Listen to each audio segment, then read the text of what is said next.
Halo guys, balik lagi nih di episode ke-21 nih ya. Udah gak kerasa episode udah sampai 21 dan walau masih terjadi pandemi ya juga belum turun ya. Bahkan sempat nembus 2000-an ya. Dan sekarang tetap 1.600-an, tapi podcast kami juga tetap jalan dan juga liga-liga di Eropa juga masih jalan ya, bahkan sudah mulai mencapai ke titik finish nih.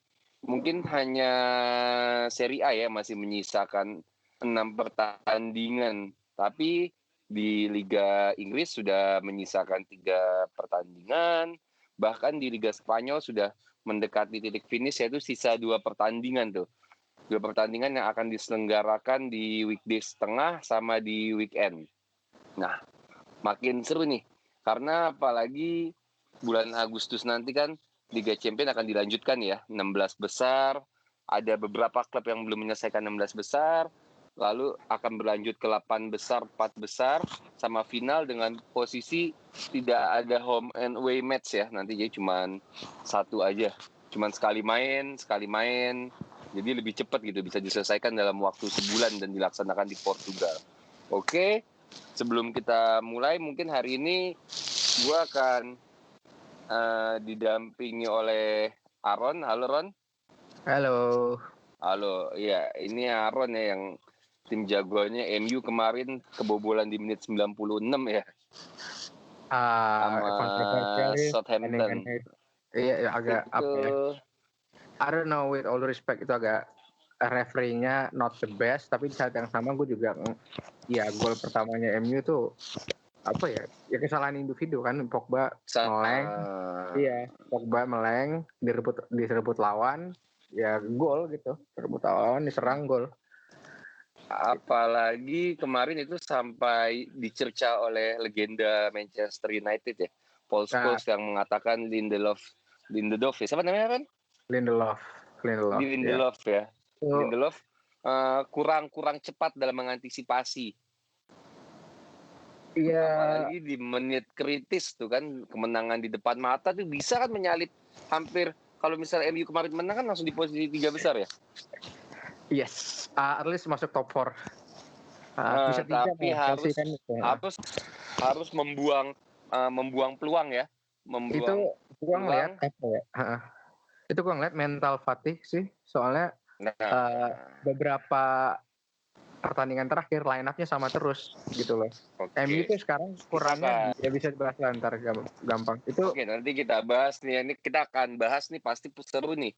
Karena sebetulnya di tiket menuju kompetisi Eropa, apalagi setelah nanti kita akan bahas bahwa City berhasil lolos dari sanksi kan, dan akan tetap bermain di Liga Champions musim depan kan. Itu kita akan bahas, membuat perebutan kembali menjadi 2 nih. 2 yang diperebutkan oleh 5 tim gitu ya. Bahkan sebetulnya ya walaupun susah ya, Tottenham masih punya peluang ya, tapi mungkin dengan beda poin yang 8 ya susah kali. Mungkin Sheffield United lah masih punya peluang ya, karena dia masih beda 5 poin sama Leicester kan, dengan sisa 3 match gitu. Oke, nanti kita akan bahas lebih lanjut nih, bakal seru. Dan satu lagi gue akan ditemani oleh Dr. Ersat. Halo, malam nih, pasti Dr. Ersat sedang beruforia ya dengan kemenangan 4-2 AC Milan dengan Juventus. Oh iya, kalau itu masih terngiang. Terngiang ya, Pak. Iya, karena pertandingan itu dilakukan secara jujur. Itu emang selama ini pertandingannya bohongan. Waduh, terlalu banyak intrik. Nah, ini kan juga sampai Zlatan mengatakan kan, kalau Zlatan hadir duluan, Milan akan merengkuh Scudetto tuh. Apakah ini cuman guyonan, apa emang sebetulnya mampu gitu? Enggak. Apakah Zlatan bisa mengubah posisi AC Milan? Oh enggak. Secara signifikan enggak, cuman secara mentality jelas. Naik dari leader yang dibutuhkan AC Milan ya saat ini ya memang Zlatan sih. Walaupun usianya sudah tidak muda lagi, tapi ketokohannya patut diperhitungkan ya. Iya kan dia bilang, saya tuh di Milan tuh sebagai presiden, sebagai pelatih, dan sebagai pemain. Tetapi saya hanya dibayar sekalian sebagai supporter. Nah, Pertama nih, gue akan bahas La Liga dulu nih. Lu pada Iya. ngikutin gak sih, Ron? Ikut La Liga. La Liga tuh tiba-tiba Real Madrid sebelum pandemi bukanlah Madrid yang dulu gitu. Madrid yang sekarang bukanlah Madrid yang dulu. Tiba-tiba Madrid bisa meraih 9 kemenangan beruntun. Di saat Barca malah kehilangan 3 poin. Kehilangan 3 poin, maaf. Tapi hanya mendapatkan seri. 3 match tuh sama Celta, sama Atletico, sama Sevilla kalau nggak salah, malah seri gitu. Yang which is berarti harusnya 9 poin dia dapat, dia hilangkan 6 poin gitu. Jadi sebetulnya seingat gue itu Madrid itu sebelum pandemi itu bedanya 2 poin sama Barca. Sekarang malah berbalik 4 dan Madrid hanya butuh 1 kemenangan. Betul. Hanya butuh 1 kemenangan saja untuk menyegel.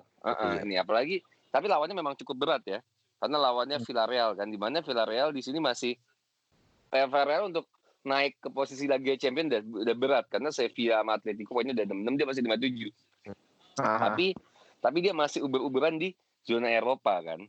Karena di zona Eropa dia masih berebut sama Getafe dan Sociedad, bahkan Bilbao gitu. Cuman berat sih Bilbao karena sisa 2 match nih. Nah, sisa 2 match ini bisa dikatakan Madrid di atas kertas sih. Jadi kita kemungkinan ya akan melihat Madrid merengkuh La Liga nih ya dengan pertandingan sisa lawan Villarreal dan Leganes gitu ya. Leganes sendiri sedang berjuang untuk tidak degradasi. Tapi memang aneh ya kalau kita lihat ya Madrid sekarang. Madrid betul-betul mempunyai perubahan yang cukup signifikan loh, yang dari tadi dia tidak stabil gitu. Jadi sebelum dia Madrid tuh serinya tuh 8 kali sebelum COVID gitu. Seri 8 kali, kalah 3 kali. Sedangkan si Barcelona tuh serinya cuma 4 kali. Habis kalahnya COVID malah serinya malah jadi 7. Iya, sebenarnya yang aneh tuh bukan Madrid doang, Barca juga aneh kan. Tapi Barca anehnya negatif gitu.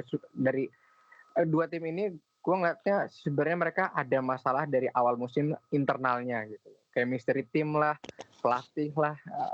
Walaupun Zidane lebih nggak bermasalah ya karena pelatih udah dia udah pernah betul. Barca itu loh yang bermasalah, pelatihnya, chemistry timnya. Sama Barca itu satu klub yang dua-duanya sama sih sebenarnya. Cuman Barca dan Madrid ini lah ya dua-duanya. Cuman dua-duanya ini demand perfection gitu loh. Satu aja gagal melakukan sesuatu hal yang sempurna atau meraih hasil yang sempurna, which is kemenangan, pasti bakal banyak tanda tanya di tim gitu loh. Jadi bakal saling mempertanyakan diri, mempertanyakan akan setim. Jadi kepercayaan diri juga hilang gitu, kesatuan juga hilang. Ini si Barca ini kan kalau nggak salah ganti pelatih ya di tengah ya. Iya, dan with Messi Valverde ya sebelumnya ya, Valverde terus ganti Quinten ini ya. Real Betis. Tapi memang kayak sih memang udah tidak stabil, apalagi Messi kan sempat bermasalah sama Stegen sama Griezmann juga ya. Sama Abidal ya. Pertama kan sama Abidal kan sampai akhirnya tidak mau mendengarkan tidak mau mendengarkan instruksi dari asisten pelatih kan, makin tinggi gitu. Apalagi dengar gue sih kalau misalnya Messi menginginkan Xavi untuk menjadi pelatih, dia mungkin karena punya kedekatan ya. Iya. Yang perlu dibahas tuh sebenarnya konsistensi Madrid itu dalam permainan 5 pertandingan terakhir ya. Itu konsisten loh, dari sesudah dia Real Sociedad 1-2 di tandang Sociedad, sisanya tuh menangnya tuh nggak pernah banyak gitu. Berbeda seperti Madrid yang dulu kan 4-0, 5-0. Makanya kestabilannya ini. Kestabilan 1-0, 2-0 cukup. Coba deh, nanti ini kan di sini kan juga ada Fajar juga kan, mana nih Fajar? Halo. Wes, Jar. Nah, ini akhirnya muncul juga nih. Fajar nih. Gimana Jar? Lihat peta nggak dari mana sih? Enggak, tadi habis ngelap piala. Ngelap ya. Oke. Makanya lap dulu aja ya. Emang harus dilap sih. Takutnya kan pergi kan pialanya musim depan, yang penting dilap aja dulu. Iya, benar. Nikmatin aja gitu. Nah, Dari mana jadi nih? Oh enggak, lagi bukan ngomong Liga Inggris ya? belum, nanti dulu Lagi- kita lagi bahas masih di La Spanyol Liga aja. nih, karena ini sebetulnya Iya. sih udah mulai sebetulnya sih udah mulai kelihatan ya, Madrid cuma membutuhkan satu kemenangan Satu lagi kali dari pertandingan. 2. Nah, Iya. bahkan Madrid Tapi pun seri itu- 2 kali pun tetap juara kan. Yo. Dan gue juga walaupun sebagai bukan fans Madrid lebih optimis Madrid yang juara, soalnya kayak di apa ya, di berita di training news atau apalah, Madrid tuh udah nggak kedengeran lagi kayak internal konfliknya atau apapun. Yang masih kedengeran tuh Barca gitu loh, beberapa pertandingan terakhir ini sampai sekarang kan. Jadi, Baru kedengeran kali. Barca iya tuh sebenarnya udah konfliknya. lama, cuman kan nggak sampai sekarang ini loh. Sekarang ini kayak Madrid kayak sejak restart tuh, ya dulu kan ada sebelum pandemi adalah kok internal tim chemistry tim. Iya, Gareth dan Bale. sekarang semenjak ini mereka diem, kayak itu berarti tandanya chemistry tim udah membagus, makanya performa bisa sebagus ini gitu loh. Dengan Barca sampai sekarang aja masih gitu loh. Jadi gue lebih optimis Madrid yang Itu efek Zidane sih menurut Iya gue. betul, gue setuju sih. Diajarin tawadu pemainnya semuanya. Tenang, damai. Tapi memang harus untuk mendapatkan respect dari suatu pemain, memang dibutuhkan suatu legenda klub untuk melatih sih. Betul, gue setuju kok sama itu. Kalau gue ngeliat internal Barca itu, menurut gue ya belum ada sosok yang kuat yang bisa ngehandle ego para bintang di Barca. Betul. Sedangkan coba kalau lo lihat Madrid, semua pemain yang ada di Madrid sekarang, gue yakin benar waktu dia grow up pasti mengidolakan Zidane. Nah, jadi makanya apa kata Zidane nurut pasti menurut gue. Iya benar. Timbang sama pemain-pemain di Barca. Coba sekarang lo betul. Egonya Messi, ada egonya Suarez, Iya, sedangkan Messi, Messi ngeliat pelatih ini siapa ya? Udah makanya kan pelatih Barca gitu loh, istilahnya kan pasti mempertanyakan kayak gitu. Mungkin kalau Barca melatih maksudnya mengambil pelatih di awal musim yang udah ada CV-nya bagus, kayak misalnya mungkin Allegri yang lagi nganggur apa gimana, ya mungkin masih terjaga lah chemistry team. Ini kan jadi Jurgen Klopp mungkin nggak melatih Barcelona? Enggak lah. Milan. lah ya. Cuman unlikely sih ya. Kayak kan waktu itu sempat dibilang juga mungkin podcast episode sebelumnya yang pas kita spekulasi Jurgen Klopp bakal ngelatih Jerman atau enggak. Gue sama Aldi sempat bilang off the record di luar podcast, Jurgen Klopp itu butuh environment yang nggak terlalu banyak internal politiknya gitu di dalam board of directors klubnya.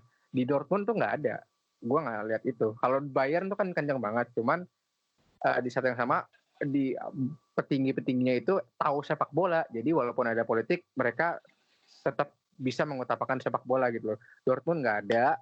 Liverpool walaupun pemiliknya bisnismen istilahnya kan ya, tapi nggak ada politik, makanya klub bisa maksimal gitu kerja, dia bisa tenang gitu kalau di atasnya nggak ada konflik gitu loh. Berarti lebih cocok klub di timnas Indonesia dong yang nggak ada politik ya.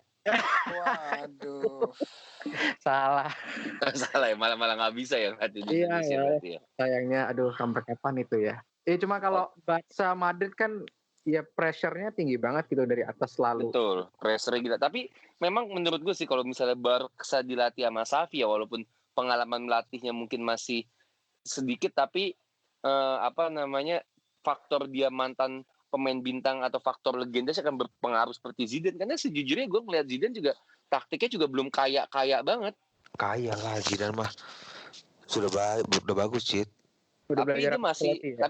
Tapi dia masih belum banyak. Bisa kita ambil contoh pelatih Capello, Arrigo Sacchi pasti kan pelatih besar itu Otmar Hitzfeld itu pasti lebih banyak.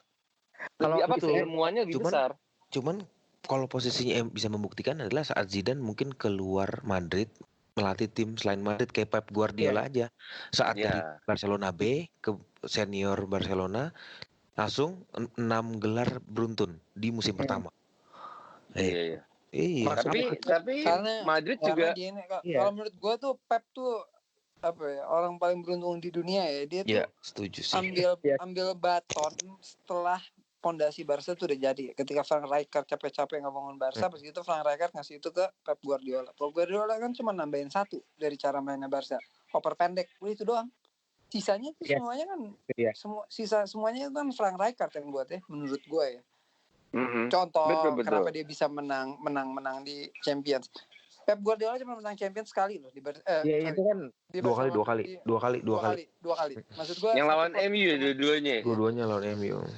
Barca kan Sedangkan emang di masih klub lain- kayak ya filosofinya tuh tetap dasarnya dari Johan Cruyff total football gitu loh. Dan Tapi memang sebetulnya iya. kita pertanyakan sih ya, maksud tanpa maksud offense sama Guardiola kan yang dia latih kan juga sekali berbarca Munchen dan City kan. Kita belum melihat kalau misalnya dia melatih di Wolves atau Sheffield United apakah akan sehebat itu.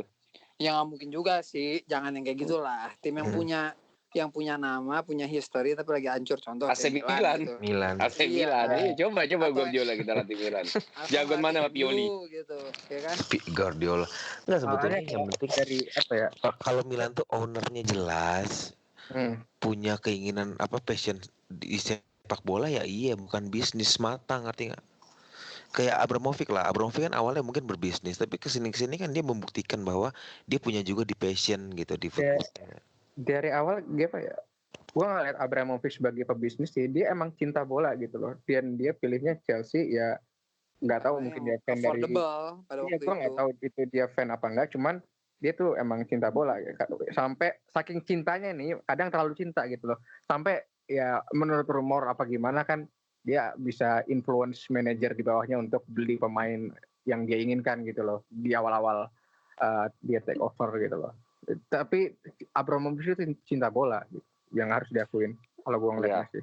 Oke, berarti Chelsea tuh paling sering dapat piala ya 10 tahun terakhir ini. Iya, setuju. Di Inggris paling prolific dalam pendapatan Paling piala. konsisten lah, paling konsisten Iya, ya. walaupun nggak selalu liga tapi jarang Ada kering ya. Jarang kering. Baru musim ini aja ini. Deh.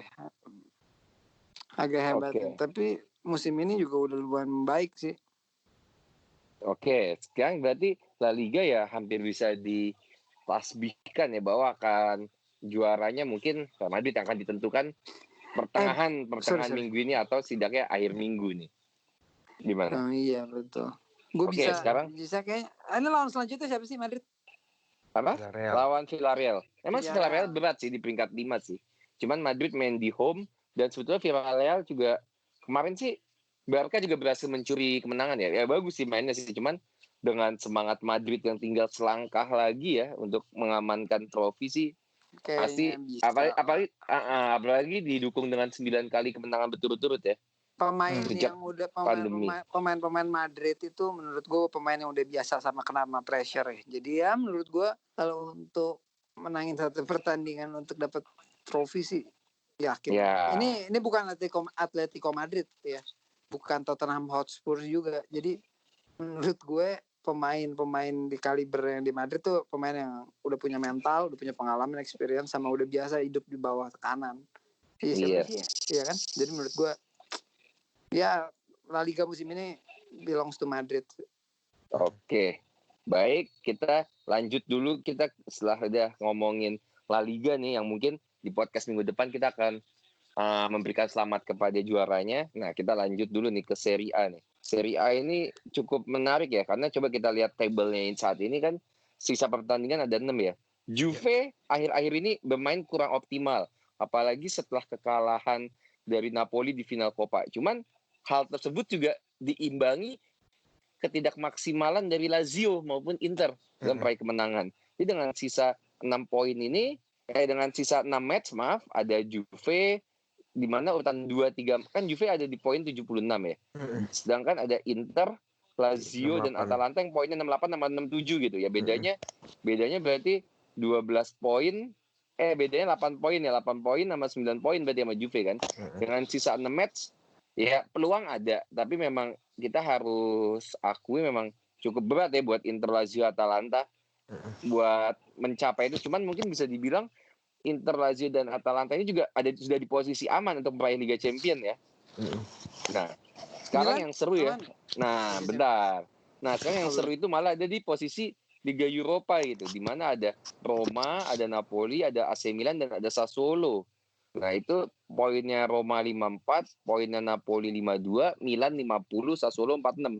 Ya di sini yang paling berat setelah Sassuolo ya 56 ya. Cuman kalau dibilang berat juga 8 poin beda dari 6 pertandingan kan masih semua bisa terjadi ya.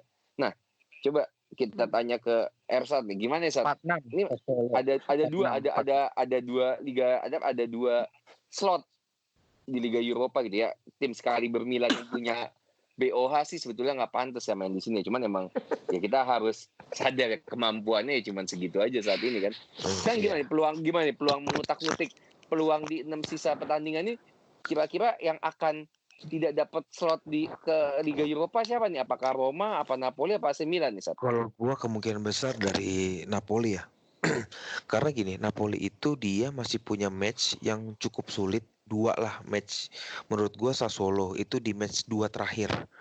Nah, Oke. yang terakhir itu Inter sama Napoli, apalagi bertandangnya di kandang Oke. Inter. Jadi menurut gue itu cukup sulit, apalagi Inter juga berjuang jangan sampai tersalip di peringkat kedua ya dari Ya, andai kata nggak jadi juara pun maunya tetap di runner up gitu pasti ya kan. betul, pasti berjuang untuk di runner up gitu. Jadi Napoli sekiranya cukup sulit ya. Yang kedua Roma juga punya match itu antara, sebetulnya ada tiga sih ya yang menurut dua lah. Tapi yang paling berat itu justru Roma lawan Inter. Nah itu di matchnya di Olimpico. Cuman ada juga ya, semoga sih saat 2 match terakhir itu Roma masih menghadapi tim mediocre baru, Fiorentina. Jadi semoga Fiorentina bisa mengimbangi minimal. tapi Fiorentina lagi berat sih dengan Ya, lagi sekarang kacau apalagi kalau balau. ngelihat lagi kacau dengan pelatih Yancini ini betul-betul Iya. lagi, apalagi kalau kita lihat statistiknya Fiorentina tuh aduh betul-betul deh ampun deh Fiorentina ini Bener. udah Ya, seri sama Verona, seri sama Cagliari, inilah kalah sama Sassuolo. ini maksud gue, contoh ownernya itu cuman ngomong doang dalam passion bola. Dia cuman punya gelontoran duit, tapi skema atau konsep dalam menata tatanan Fiorentina itu nggak bagus. Sama seperti Milan saat di take over sama si pengusaha Cina gitu kan. Yang terakhir beda, pengusaha Cinanya Inter sama pengusaha Cinanya Milan. Kacau balau pengusahanya Cinanya Milan. Gitu. Makanya Fiorentina sih ya kita berharap sih dengan poin yang 36 ini bisa nyampe ke titik aman 40 aja. 40 itu kan Iya. zona aman kan, karena di sini kita lihat kayak Brescia Maspal kan udah jauh banget nih. Paling Lecce nih yang masih berjuang nih bersama Udinese, Sampdoria, Torino sama Genoa kan. Untuk siapa nih yang akhirnya degradasi. Tapi jadi kalau melihat peluangnya Roma, Napoli, AC Milan kemungkinan akan berjalan ke Eropa nih Roma, AC Milan ya. Kalau gua ya optimis sih Milan, karena Milan itu beratnya itu di Sassuolo sama Atalanta. Kan AC Milan punya pengalaman buruk kan, dibantai Atalanta kan 5-0 ya waktu dia 5-1. Dibantai Atalanta gitu. Gue nggak tahu nih yang salah siapa. Iya itu pelatihnya yang sayur, nggak jelas. Belum ada Zlatan juga kan saat itu kan.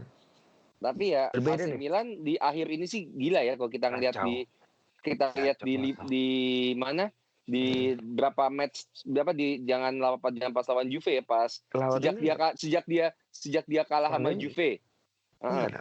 Setelah pandemi aja. Mulainya Serie A, setelah pandemi itu Milan menang lawan Roma 2-0.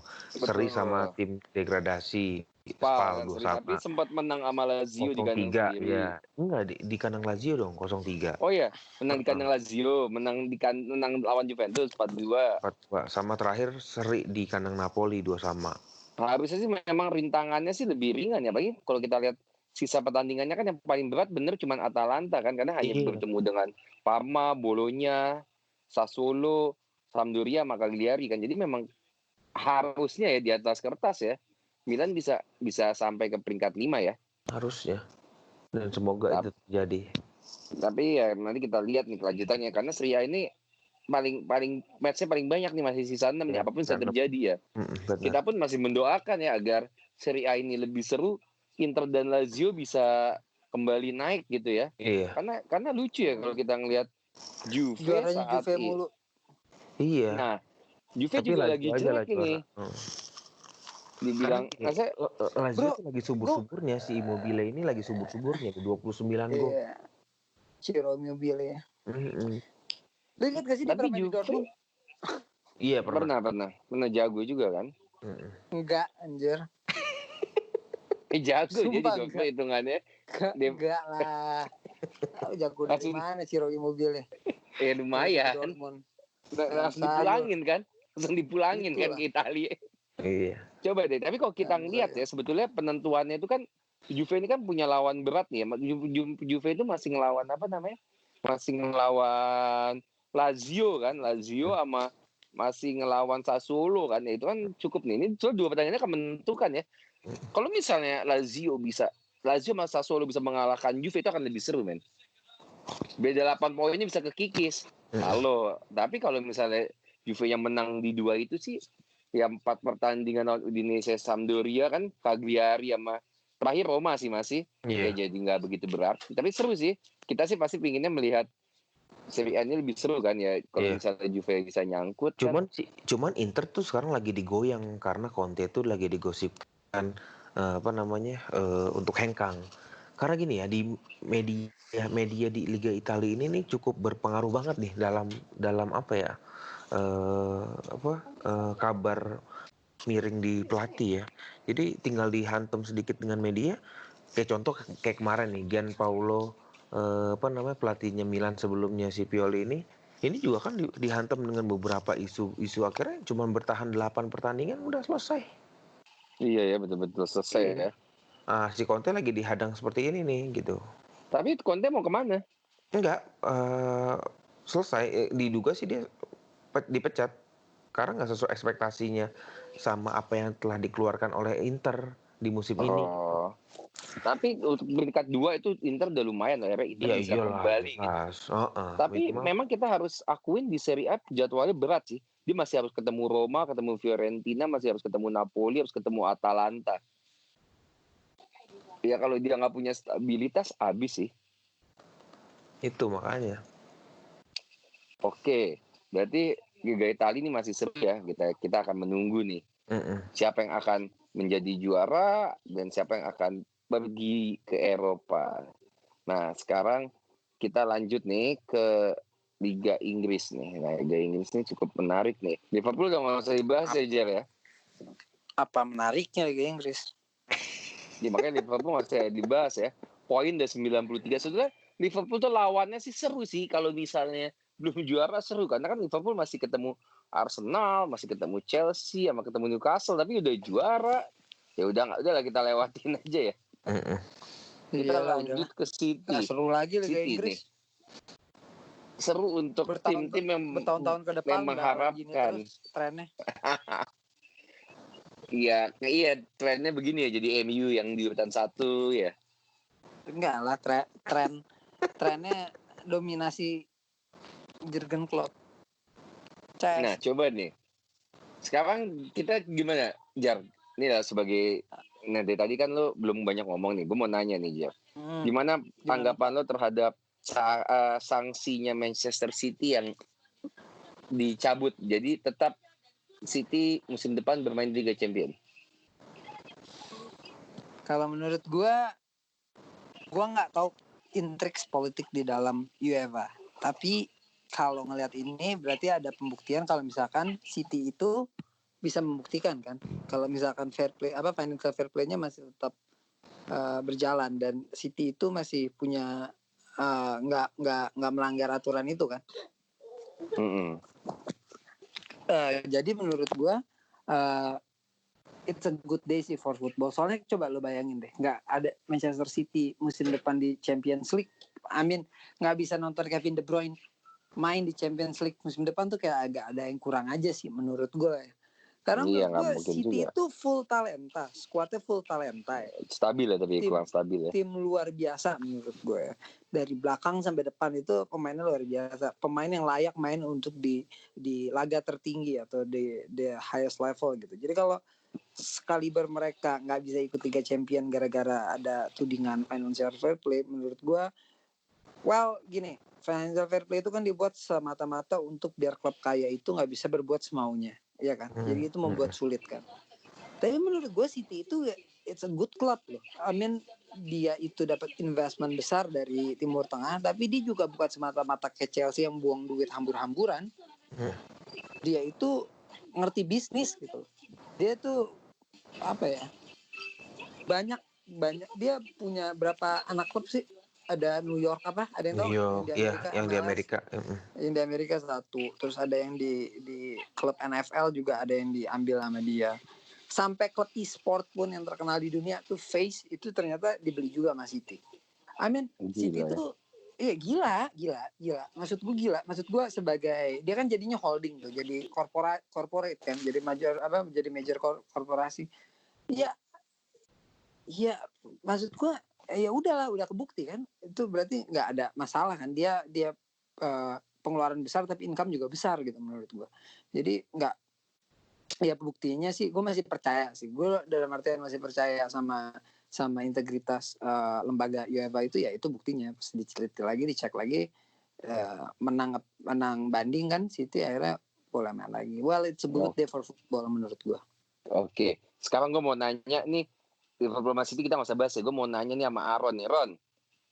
Chelsea, Leicester, MU 60, 59 ditambah Wolves sama Sheffield United poinnya 55-54 yang masih memungkinkan untuk masuk ke zona Liga Champions. Dan jujur gue lihat pertandingan yang paling berat itu malah Leicester ya. Leicester tuh masih harus ketemu Sheffield United, masih harus ketemu Spurs, dan masih harus ketemu MU.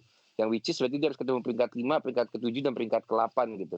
Dibandingkan Chelsea, cuman Chelsea juga masih harus ketemu Wolves sama Liverpool ya, sama Norwich ya, cukup berat ya. Malah di sini MU yang kelihatannya mendingan gitu.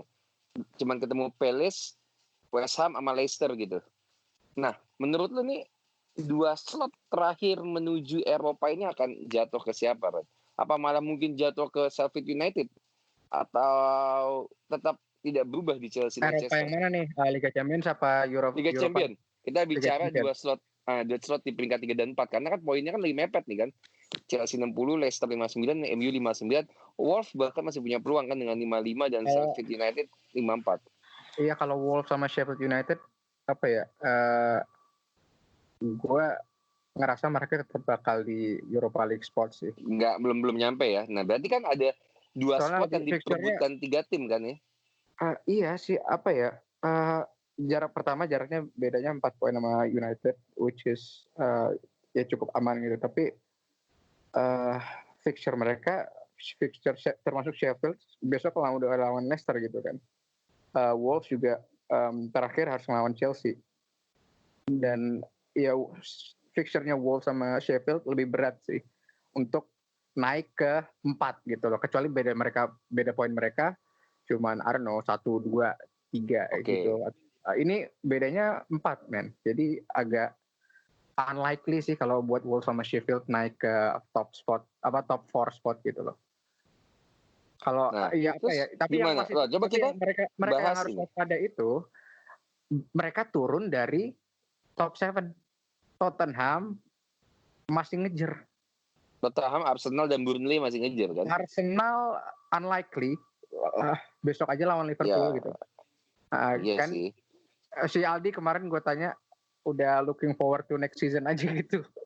Gara-gara kemarin kalah sama Tottenham. Nggak masuk liga, mendingan nggak masuk Liga Eropa sekalian ya, biar bisa fokus ya. Kalau kemarin menang sama Tottenham, Arsenal masih ada harapan. Sedangkan Tottenham yang nggak ada harapan. Tapi karena Tottenham yang menang, yang masih bisa masuk ke 6 atau 7 itu Tottenham. Iya. Dan bisa banget gitu Spurs masuk ke 6 atau 7 ini, soalnya fixture Wolves sama Sheffield itu berat. Jadi kalau gue jadi jadi manajer Sheffield atau Wolves, gue nggak mikirin top 4, tapi gue mikirin gimana caranya nggak turun dari top 7 itu. Bahaya banget Tottenham ini soalnya. Dan fixture mereka yang berat lawan Leicester sih. Cuman gue nggak ngeliat Jose bakal kalah di lawan Leicester itu. At least draw lah gitu. Nah, oke. Sekarang kita bicara otak-atik di Chelsea, Leicester, MU. Sekarang sebetulnya yang dilihat nih kemungkinan yang dari 3 tim itu ya, Chelsea, Leicester sama MU kan, yang kemungkinan harus terdepak dari zona Liga Champions itu kira-kira yang mana? Paling berat fixture-nya Leicester sih. Udah ngelawan. Gue juga ngeliat gitu. Harus ngelawan peringkat 7, 8 dan 5 gitu kan. Sheffield lawan Jose, lawan MU gitu kan. Sedangkan MU kan di sini kan bisa nge-gain poin kan ketika lawan Palace sama West Ham kan. gue harus tetap waspada soalnya apa ya, kemarin pas tanding lawan Southampton aja kelihatan banget mental fatigue dari first team apa ya, line up-nya MU gitu, yang soalnya beberapa pertandingan terakhir line up-nya selalu sama. Jadi midfield Pogba, Matic, Bruno, terus depan Martial, Mason Greenwood sama Marcus Rashford. Itu beberapa pertandingan terakhir itu terus first team startingnya gitu loh. Bebannya tuh mereka kayaknya ngerasain banget, dan kelihatan di pertandingan kemarin Pogba bikin apa ya, uncharacteristic mistake gitu loh. Dia bikin kesalahan which is usual. Dari kesalahan itu langsung jadi kebobolan MU gitu loh. Kayak gue ngeliatnya ya, aduh gue lagi yang harus tanggung jawab gitu loh. Pemain sehebat apapun pasti ya mereka tetap manusia, pasti ada down time-nya lah gitu, kayak secara mental segala macam. Sedangkan kalau apa ya, second string-nya MU itu belum bisa diharapkan kalau buat gue. Kalau misalnya apa ya, gantian si McTominay sama Fred, apa gantiin Pogba misalnya di starting, serangan MU nggak jalan.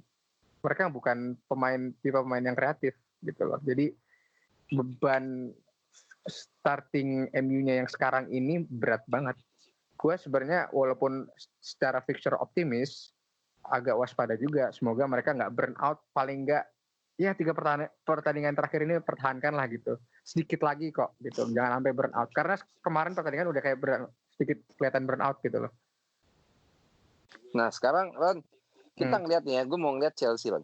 Chelsea ini kan harus bertemu sama Norwich ya. Harusnya sih Norwich bukan sesuatu yang susah untuk dilewati sekali Chelsea. Tapi ini Liverpool sama Wolves nih. Liverpool peringkat 1, Wolves peringkat 6 gitu. Kita tahu lah Wolves itu kan pembunuh raksasa gitu. Nah, kira-kira nih Liverpool ya, gue sambil nanya Fajar, kira-kira nih Liverpool nih akan gimana sih di sisa liga ini? Apakah akan memberikan akan memberikan waktunya buat pemain-pemain muda atau tim B atau akan tetap ngegas gitu sudah Liverpool dengan sisa liga ini? Gue berharap sih tetap ngegas ya. Soalnya kan jeda ke season baru ini cuma sebulan kurang ya. Itu yang pertama sih. Jadi gue berharap memang harus ngegas. Biar apa? Biar fitness levelnya tuh masih terjaga. Soalnya liburan itu cuma 2 minggu ya Ron ya. Habis itu 3 minggu ya Ron ya. Ada libur Liga Champion, kan lo gak ikut Liga Champion kalah. Diingetin. Oh enggak. Mau masuk liga baru kan? Apa season baru kan? Liga baru September kan? Tapi kan Agustus kan lo nganggur. Enggak, Agustus Liga Champion. Lo kan nganggur Liga Champion. Enggak masuk. Community Shield, bro. Disebut. Gua enggak nyebut ya. Agustus Community Shield, bro. Piala prestisius buat fans MU. Nah, terus kualifikasi aja. Enggak, tapi Agustus sudah mulai, setahu gue Liga Inggris tuh akhir Agustus sudah mulai. Menurut gue istirahat paling 3 minggu ya paling lama. Itu max 3 minggu. Dan itu pun gue rasa enggak full istirahat gitu. Jadi kayak mereka masih tetap bakal latihan sih kalau gue rasa. Tapi kurang istirahat apa selama lockdown kemarin gitu. Itu no training at all. Iya, no training, cuma no beach aja. Dia nggak bisa ke pantai aja kan, pemain Liga Inggris jadinya kan. Iya, no paling aja karena dia mungkin jadwal latihannya aja yang agak untuk menjaga supaya nggak cedera, tapi mereka tetap latihan sih gue rasa. Jadi kalau jawab pertanyaan Cito, harapan gue tetap ngegas.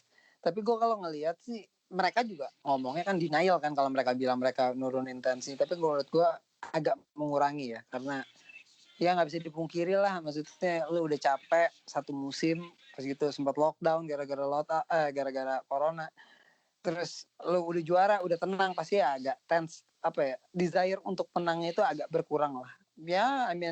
20% itu hal yang manusiawi menurut gua. Jadi itu kelihatan banget dan terlihat jelas banget waktu lawan City itu kayaknya pemain Liverpool lagi pada hangover disuruh main lawan City gitu ya. Ya wah, dibantai Pak 4-0 Pak di kandang ya kan. Aduh kacau. City lagi ngamuk, kesel kehilangan liga. Liverpool gitu. Lagi hangover gitu kan ya wajar. Kalau ngasih ke pemain akademi itu emang selalu jadi visinya Klopp kan. Dia bilang kan kebahagiaan terbesar jadi pelatih itu bisa membantu pemain muda untuk menjadi bersinar. Itu kan Klopp ngomong gitu kan dari awal. Contoh kita lihat kemarin ada Neco Williams yang dia mainin dan lumayan bek kanan dari Wales umur 19 tahun. Terus ada Curtis Jones juga nih mainin yang akhirnya golin waktu kemarin lawan Aston Villa ya. Gol pertamanya di Premier League itu kan si Curtis Jones akhirnya bisa golin. Ya Klopp sekarang lagi mulai bereksperimen sama khayalan-khayalannya dia. Kan soalnya selama ini menurut gue satu musim itu konsistensinya Liverpool itu kan formasi yang sangat stagnan ya. 4-3-3-nya tuh stagnan sekali. Fabinho, Henderson, Wijnaldum, Firmino, Salah, Mane. Selalu begitu. Mau lawan siapapun selalu begitu. Tapi sekarang kan Klopp udah mulai bereksperimen ya. Kadang-kadang Keita dijadiin starter, Oxlade ditaruh di starter, terus Takumi Minamino dijadiin cadangan masuk di menit-menit awal babak 2, terus ya semuanya dimainin. Origi kemarin sempat jadi starter. Ya menurut gue Klopp mau ngasih minute ya buat pemain-pemainnya dia. Nah itu dia kan yang kemungkinan berpengaruh terhadap ketika melawan Chelsea nanti kan. Iya, sebenarnya ini kesempatan di Chelsea ya, tapi maksudnya kesempatan yang nggak dikasih mudah sama Liverpool ya. Liverpool juga pengen dapat 100 poin itu loh toh. Masih punya desire untuk dapat 100 poin kan. Sama Muhammad Salah kan juga pengen dapat Golden Boot 3 consecutive years gitu kan. Tahun pertamanya dia dapat Golden Boot, tahun kedua dia dapat Golden Boot. Kalau tahun ini bisa dapat Golden Boot kan berarti 3 kali berturut-turut tuh. Jadi itu masih jadi harapan sama Salah. Sedangkan bedanya cuma 4 gol ya setahu gue sama Jamie Vardy. Salah itu 19, Vardy 22 ya kalau nggak salah. Iya. Yeah. Atau udah berubah gue nggak tahu deh. Seingat gue tuh terakhir itu. Jadi maksud gue desire rekor personal yang mau kayak Klopp gitu ya, one of manager yang bisa dapat 100 poin di Premier League itu kan personal achievement gitu. Atau Muhammad Salah bisa dapat 3 consecutive Golden Boot in the 3 years gitu. Itu kan suatu personal record yang pengen mereka capai. Ya menurut gue, tapi balik lagi materi tim desire timnya udah berkurang gitu Liverpool itu sejak juara. Jadi it's a good opportunity buat Chelsea untuk ngamanin UCL spotnya. Ya ada waktu lawan Liverpool. Kayaknya kalau Wolves bakal ngotot gila sih main di sisa pertandingan akhir ini. Oke, ini udah menarik ya. Oke, berarti kita tunggu ya nih. Mungkin kita minggu depan nih akan lebih menarik ya, karena kan akan pertandingan weekend ini ya Ron ya. Tunggu. Gue mau nanya pendapatnya Aaron dulu tuh. City boleh ikut Champions League? Kalau menurut gue good day for football kan. Kalau menurut Aaron bad day for football. Gue sebagai walaupun gue nggak suka City, pas gue denger charge tuduhan itu terhadap City juga that came out of nowhere gitu loh. Loh ini yang bener loh. Walaupun masuk akal sih, cuman kayak agak ganjil aja pas gue dengarnya awal-awal. Walaupun ya orang sering ngehina City kayak stadionnya sering kosong lah dan lain-lain, itu walaupun itu hinaan fans MU sih. Cuman gue nggak ngerasa kayaknya City-nya nggak segitu banget deh gitu loh. Misalnya dalam financial fair play. Jadi kayak mereka financial fair play itu intinya kan lo harus paling nggak bisa menghasilkan lebih dari pengeluaran walaupun lebihnya itu sedikit. Gue ngerasa City bisa sih harusnya kayak di Eropa beberapa misalnya nggak dari penjualan kaos pun dari turnamen mereka ya nggak mid table gitu loh, kecuali mereka udah ngeluarin banyak terus mereka mid table kan nggak dapat duit yang banyak tuh, itu baru masuk akal gitu kalau gue rasa sih. Jadi pas gue ngeliat iya agak ganjil aja di awal-awal kayak UEFA caper ya. Cuman ya udahlah gitu. Ya nggak apa-apa, silakan aja City masuk sih, gue nggak terlalu khawatir gitu. Silakan. Tapi ini fakta ya, di Manchester sendiri fans terbanyaknya orang Manchester itu City loh, bukan United. Yes. Iya beneran. United itu termarginalkan lah di kotanya sendiri. United beneran? Itu lebih internasional. Soalnya gini. Orang India gitu banyak yang suka. Nggak United dari sejak ya suksesnya dari Sir Matt Busby dan Sir Alex Ferguson 90-an segala macam gitu, mereka mau push marketingnya itu mau cari fans di luar kota gitu loh. Lu cuman bisa you can only go so far by focusing on kayak City support gitu loh. Cuman kalau lo targetnya worldwide, ya lo bakal bisa lebih kuat gitu loh secara fanbase. Dan wajar kalau misalnya fans di dalam kota itu sendiri berkurang, tapi ya udahlah nggak apa-apa, orang worldwide fanbase gue lebih kuat, ya udahlah ya gitu. Gitu ya. Hmm. Ya, menarik. Ya intinya klub nomor 2 di Manchester. MU. Iya, MU. Nomor 1 tetap City. Ya, kan Ya, kalau melihat Manchester. kalau melihat performanya saat ini sih memang City lebih unggul ya. Oke, performa sama di Manchesternya sendiri, bro. Kalau sekarang aja MU belum kalah gitu. With all respect. Ya, jangan patokannya sih kan all the season, bro. Kan kalau lo bilang sekarang berarti konteksnya form musim ini kan sekarang bukan performa kalau lo harus diaja dong. Kalau saat ini kan gue nggak ngomong kemarin sama lusa kan, tapi satu season lah, bukan saat ini kan. Ya masa kalau kita ngomong saat ini yang dihitung cuma satu match dong. Oke, kalau ngomongnya form, MU sekarang lebih baik. Cuman kalau satu musim ya satu musim lah. Kita nggak bisa menilai sebuah tim dari 1-2 pertandingan kan. Ron, lo kalau kayak gitu hitungannya form, lo bisa ngomong Celtic lebih bagus daripada Barcelona dong. Benar nggak? Ya kan nggak. Ya lo bisa ngelihat jagoan City daripada Liverpool kan habis dibantai. Iya, nggak gitu. Lihat itu poin PTS tuh, kalau di table lo lihat tuh ada tulisan PTS. Nah itu yang lo lihat. Uniknya City lebih banyak kalah sih. MU itu apa ya, lemahnya gara-gara mampet aja di gawang gitu loh. Kebanyakan draw. Gara-gara MU aja. Nggak ada kreativitas. Pogba cedera setengah musim. Terus ya second stringnya ya nggak kreatif. Lihat aja sekarang di lama-lama Bruno, Pogba dibebanin tanggung jawab terus juga tanpa didukung second string yang ya with all respect bisa ngambil sharing tanggung jawab juga, ya lama-lama capek mental lah. Itu gue ngeliat body language-nya kayak gitu sih kemarin Pogba sama Bruno aja kayak ya udahlah, kayak kemarin diganti terlihat relief gitu. Biasa diganti terlihat seneng kan karena udah menang apa gimana, ini terlihat relief kayak akhirnya gue udah istirahat gitu loh. Dia diganti kalah. Itu ya gue ngerti Fred kenapa jadiin AM. Kalau ganti ya aduh, ya itu agak tactical error juga sih dari Ole kalau menurut gue. Fred CM jadiin AM, sedangkan udah mimpin, bukannya kayak 4-1-2-1 gitu loh, kayak jadi lebih defensif aja. Jadi kayak Beckham ini CM-nya Fred sama siapa waktu itu yang masih main si Matis kalau nggak salah tuh. Malah dia jadi AM, bobol. Seneng gue. Ya gue kesel. Aduh, itu sangat kita lihat lah ya. Berarti ini udah seru nih kita bahas Liga Spanyol pertama, kita udah bahas Liga Inggris juga, dan tadi juga ada sempat kita bahas Serie A. Ini mungkin sebelum gua tutup nih, pasti kan menantikan ini Liga Champion, men. Liga Champion nih. Liga Champion nanti kan masih ada Madrid ketemu City nih. Di mana Madrid sedang kalah tuh sama City tuh 1-2 tuh di kandang Madrid kan. Ini gimana nih? Apalagi Madrid lagi top perform kan. Dan City pun juga lagi top sekarang. Jadi ini bakal seru nih pasti nih kan. Di mana nanti pemenangnya akan bertemu sama Lyon melawan Juve. Di mana Lyon sama Juve ini kan terakhir menang Lyon 1-0 di kandang.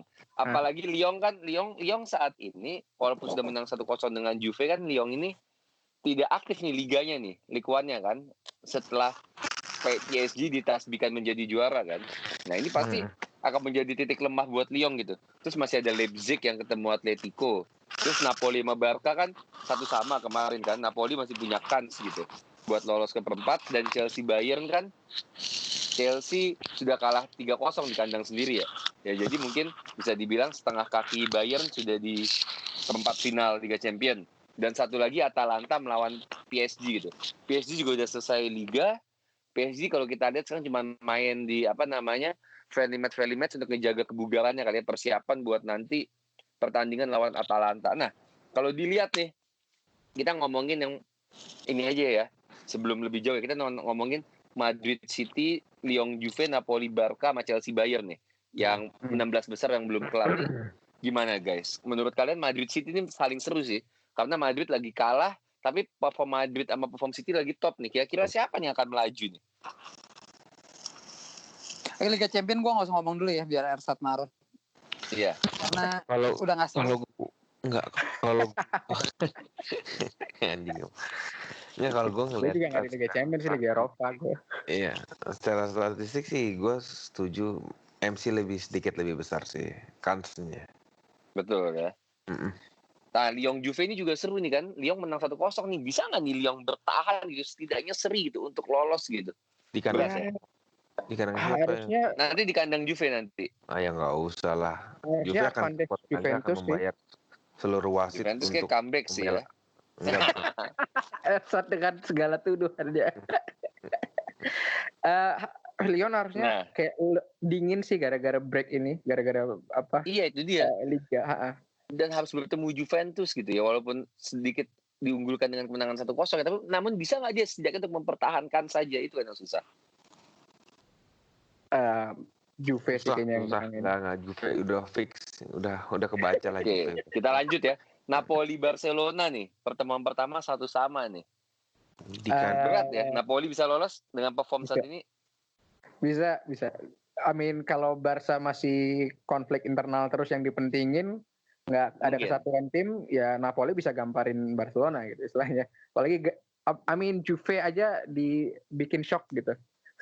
Tapi masih ya, terlalu jauh lah ya, masih berat ya sebetulnya ya. Tapi ya Napoli ada peluang lah. Main terakhir kita nggak usah bahas Chelsea Bayern. Chelsea kalah 3-0 di kandang sendiri. Ya ini hampir dipastikan ya, kecuali Chelsea bisa melakukan comeback 4-0 gitu ya. Tapi Bayern dengan kondisi saat ini sih yang lagi topnya ya. Tapi kan dia kan sebetulnya kan Bayern juga udah selesai nih liganya kan, yang bisa jadi juga lebih cepat dingin kan. Udah dingin duluan nih. Ya mungkin iya sih, cuma enggak, gue rasa tetap Bayern pas restart aja Bayern tajam lagi gitu. Gue rasa tetap hunger mereka bakal dijaga sih. Tapi emang ini sih memang yang bisa kita lihat ya, kekurangan Liga Champions musim ini ada tim dari Liga Prancis dan tim dari Liga Jerman udah berhenti gitu di Liga kan, yang otomatis juga akan berpengaruh. Leipzig pun kan sudah lolos kan sekarang kan. Leipzig kan lawan Atletico kan, ya itu kan juga Leipzig kan kondisinya saat ini juga sedang istirahat kan. Dia ada 2 tim Jerman dan 2 tim Ligue 1 yang sedang bertanding di Liga Champions yang mungkin kondisinya kurang ideal nanti. Nah itu mungkin bisa berpengaruh pasti kan? Iya bisa sih, cuman kayak sejauh apa yang paling signifikan kena kan Prancis. Jerman sih gue rasa habis setelah masih agak panas lah gue ngelihatnya. Iya, walaupun sudah selesai liganya ya. Masih agak panas lah. Masih agak. Cuman yang karena paling kalau Prancis kan betul-betul berhenti dari Maret kan. Berhenti dari Maret dan nggak mulai lagi kan. Iya. Terus harus balik-balik lawan level yang tinggi banget gitu. Yang panas kan. Lawannya. Ya susah. Gitu. Tapi ini seru sih Atalanta Paris ya. Kalau Atalanta bisa menang, Atalanta bisa sejarah. Ini justru dia masuk perempat kan udah sejarah kan. Iya. Atalanta kalau kita suka Liga Italia tuh, bahkan waktu tahun 98 tuh Atalanta masih di Serie B gue ingat. Iya. Tapi dia nggak pernah bangkrut, itu doang. Beda sama yang tim warna ungu itu. Oh iya, karena kalau warna ungu kan pernah menang lawan MU di Liga Champions. Iya, terus bangkrut, ganti nama. Iya, tapi kan balik lagi. Sekarang lagi turun, lagi nggak enak badan sekarang. Ciesanya harus pindah ke Milan kayaknya biar. Iya, enggak lah. Mendingan Ciesanya pindah ke Atalanta sama main sama Gomez. Nah, oke. Baik, terima kasih nih buat teman-teman pendengar podcast ini.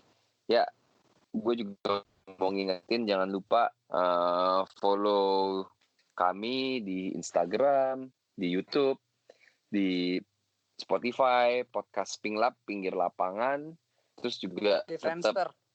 Ya, di Friendster juga di MIRC juga, MIRC juga follow kita. Di MySpace. Habis itu jangan lupa juga buat tetap teman-teman cuci tangan, jaga jarak, dan memakai masker. Oke. Ini citok ya Dokter Raisa nih. Iya ini emang protokol dari pemerintah. Oke, jadi Cito minggu Asmus depan. Subroto ya. Luar biasa. Aduh.